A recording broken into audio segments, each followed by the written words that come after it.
This beautiful sound of Psalm 23 makes it immediately clear what this movie will be about.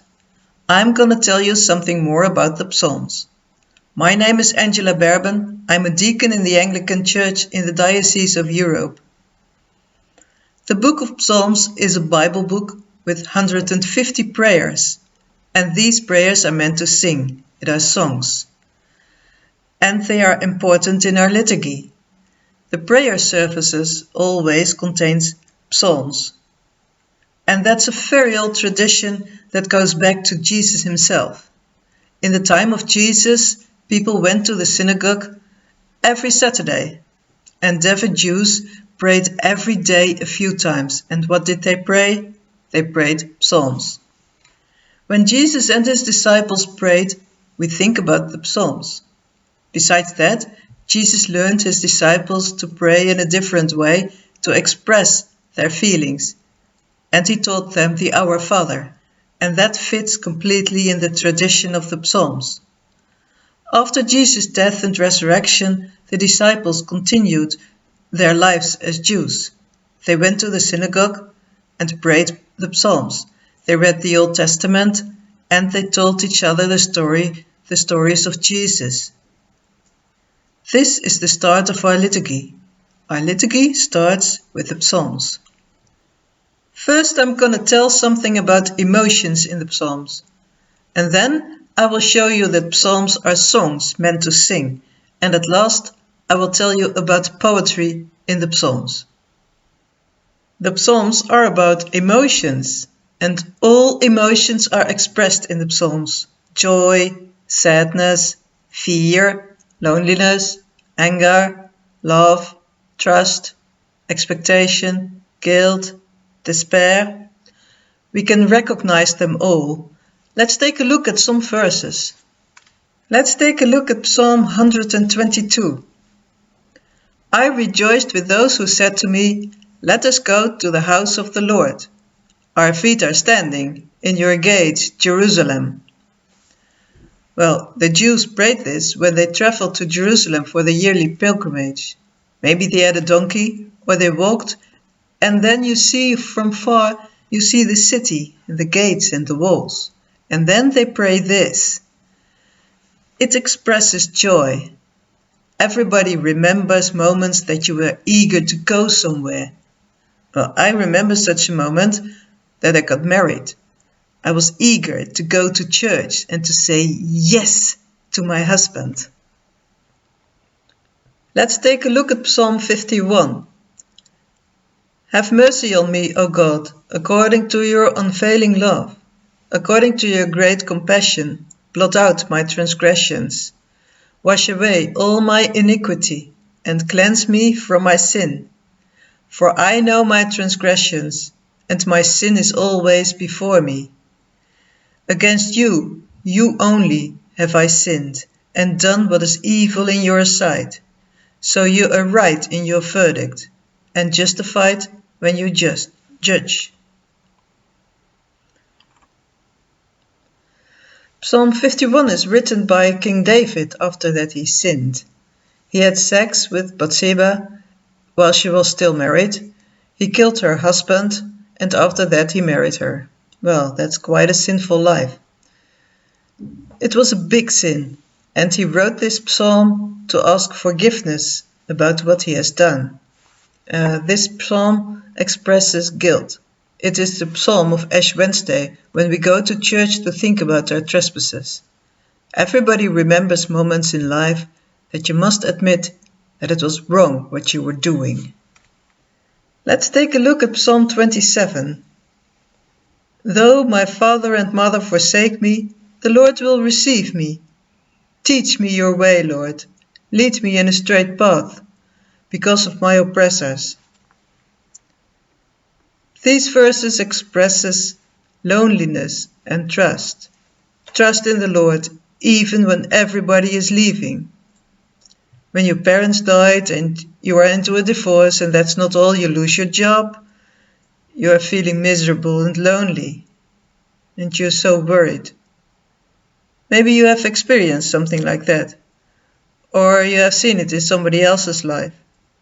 To pray these sentences makes you feel less lonely because you trust in the Lord. There's always somebody for you. Let's take a look at Psalm 4. In peace I will lie down and sleep. For you alone, Lord, make me dwell in safety.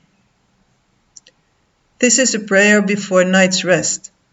These sentences have a place in the liturgy for the night prayer.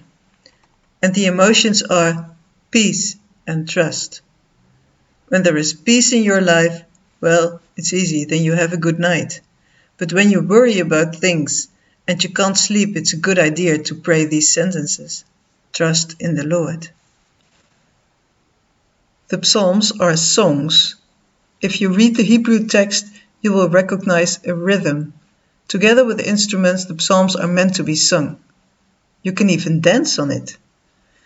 I found a movie, and that's very special, that shows us a group of Jews singing verses from Psalm 127 and 121. They sing this at the Bar Mitzvah. They sing Hebrew, and you can hear how natural it sounds with a rhythm that makes it easy to sing. Shalom levoy naboy, Yom Hashem lo yishmori, Shav shokat shoymai, Yom Hashem lo yirne bayis. Shalom levoy naboy, Yom Hashem lo yishmori, Shav shokat shoymai, Yom Hashem lo yirne bayis. Shalom levoy naboy, Yom Hashem lo yishmori, Shav shokat shoymai, Yom Hashem lo yirne bayis. Shalom lo boy na boy, Hashem lo yishmari, Shav shokat shoymei. Hine lo yonum velo yishon, lo yonum velo yishon, shoymei Yisroel. Hine lo yonum velo yishon, lo yonum velo yishon, shoymei Yisroel. Hine lo yonum velo yishon. Lo yanum velo yishon, shoymei Yisroel. Hine lo yanum velo yishon, lo yanum velo yishon, shoymei Yisroel. Hashem lo yivne bayis, shalom lo boy na boy, Hashem lo yishmori, shav shokat shoymei. Hashem lo yivne bayis. Shalom lo boy na boy, Hashem lo yishmori, Shav shokat shoymei. Hashem lo yirne bayis. Shalom lo boy na boy, Hashem lo yishmori, Shav shokat shoymei. Hashem lo yirne bayis. Shalom lo boy na boy, Hashem lo yishmori, Shav shokat shoymei. It's so beautiful this. You feel the rhythm. It's so natural how they sing this. The Psalms are meant to be sung. But we don't sing the Hebrew text. We wouldn't understand it. We wouldn't feel it. So we need a translation.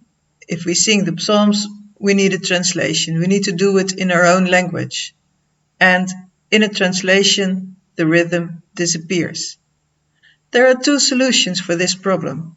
The first is you make a rhythm in the translation, and because you do so, you have a problem with the text. To translate literally is quite difficult then. The second solution is to leave the idea of a rhythm and to sing it in the Gregorian way, like we very often do in the Anglican tradition. The text is divided over the big notes, and the sound is beautiful. Listen to this. It's Psalm 84, and when you hear this, you know what I mean.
As I said before, the Psalms are poems. In our culture we know poems. Poems are different from stories. A poem is mostly written in a structure. Think about a sonnet. It has a clear structure in which the text fits. English poems uses rhythm and rhyme. Consider this poem. Mary had a little lamb, her feet were white as snow, and everywhere that Mary went, her lamp was sure to go. Well, that sounds like a song because of the rhythm in the text. Da, da, da, da, da, da, da. And snow and go rhyme. The Psalms are also poems. They have a structure and a rhythm, but they have no rhyme. I'm going to show you now what structure we recognize in the Psalms. The structure is named parallelism, and if you recognize it, you understand how the structure is, and it gives some more deepness if you pray the Psalms. Parallelism is about parallels in the text. There are different words, and these words have a connection to each other, and very often these words have the same rhythm. There are 3 different types of parallelism. The first is synonymous parallelism, the second is antithetic parallelism, and the third is emblematic parallelism. I give you an example. It's Psalm 19, verse 2, and I used some colors to show you what I'm talking about. The heavens declare the glory of God, and the expanse proclaims the work of his hands. Well, the verse contains 2 sentences, and these 2 sentences make each other stronger. Remember that if you say something twice, it will be stronger. And there are some parallels in the text. Heavens and expanse are synonyms, so there is a connection between these 2 words. And the words declare and proclaim, it's the same. They are also synonyms. The glory of God and the work of his hands are also synonyms. Both talk about creation. And creation is the glory of God, and creation is the work of his hands. Well, if you say something twice, you are much stronger. This is synonymous parallelism. Psalm 15, verse 1. Lord, who can dwell in your tent? Who can live on your holy mountain? These 2 verses are questions, and these questions are answered in the next verses. But let's take a look at the words dwell and live. They are synonyms. And in your tent and on your holy mountain are also quite synonyms. They both mean places where God is. So, again, if you say something twice, it is stronger. The words differ, but the content is the same. So this is also synonymous parallelism. It's one form, but there are more forms. The second one I want to show you is antithetic parallelism. It puts 2 lines against each other that forms a contrast. Let's take a look at Psalm 1, verse 6. For the Lord watches over the way of the righteous, but the way of the wicked leads to destruction. Well, there is a contrast in this verse. The way of the righteous forms a contrast with the way of the wicked. The Lord watches over forms also a contrast with leads to destruction. So, you say something, but because you say the opposite, it's more strong. Another example, Psalm 130, verses 3 and 4. If you, O Lord, kept a record of sins, Lord, who could stand? But with you there is forgiveness, so that we can, with reverence, serve you. So, there's also a contrast in these verses. If you, Lord, kept a record of sins is a contrast with, but with you there is forgiveness. It's completely the opposite. And the other contrast is, Lord, who could stand? It forms a contrast with, so we can, with reverence, serve you. It makes it so much stronger, this contrast, and it gives so much deepness. We have seen two forms of parallelism. The first is synonym parallelism, and the parallel words are synonyms. And the second is antithetic parallelism. The parallel words form a contrast. But there is a third one, emblematic parallelism. A figure of speech in the first line of poetry illustrates the content in the second line. An example is Psalm 42, verse 1. Let's take a look at it. This is one of my favorites, Psalm 42. As the deer pants for streams of water, so my soul pants for you, my God. Well, the psalmist wants to say, my soul pants for you, my God. But as we saw earlier, it is much stronger if we say something twice. Well, the first line illustrates in a figurative way the second line. The deer forms a parallel with my soul, and streams of water forms a parallel with you, my God. So it makes it stronger, but in a figurative way. So we have three forms of parallelism: synonymous parallelism, antithetic parallelism, and emblematic parallelism. There is much more to say about this, and there is much more to discover about poetry in the Psalms, but this video is only a small introduction. By the way, the psalmists are not always consequent. Sometimes they use 3 sentences to say something. Let's take a look at Psalm 22. We know Psalm 22 from Good Friday. My God, why have you forsaken me? Why are you so far from saving me, so far from my cries of anguish?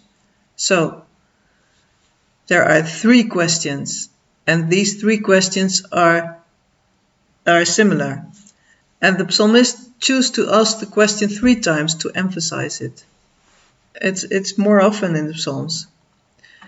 Another problem is that we don't always recognize parallelism in the text because of translation problems. So sometimes if a translation is a little bit free, then you should go back to the Hebrew to figure out how it is, but that's a little bit complicated. The Psalms are important in our liturgy. The structure in the text gives you more deepness. If you recognize the parallelism, you will find out what a treasure the book of the Psalms is.